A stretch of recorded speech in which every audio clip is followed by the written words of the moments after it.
Let's get into the third point, the disadvantage of the advantaged. So we typically think that if you're born rich or you're born smart or athletic or whatever criteria it is that people typically find to be in successful people, we assume that those children and those people have so many advantages that we could never hope to have.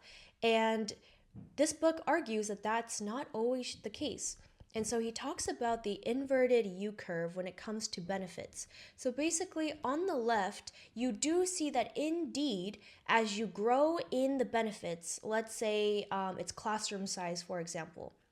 So if you have a small classroom size and you add more students, you do see the benefit of a more enriched education for the children to increase. And then you get to the top of the inverted U curve, and that's kind of where the benefits max out. So this is like the optimal point that you want the association between the factor that you're testing and the benefit that's the outcome. And so I think research shows it's usually around 18 to 24 kids is like the ideal classroom size. But then they see that if you keep adding more and more kids, so you progress further to the right of the graph, the benefits actually begin to decrease. Because now you have too many students and the teachers are stretched too thin and they're not able to actually properly give the attention needed for each individual student. And so if you have a classroom that is too small, then you have the students not being able to have thoughtful and diverse discussions with each other because most of them tend to be from the same background.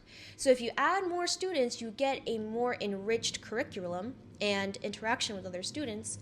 But then if you add too many, then that also detracts as well.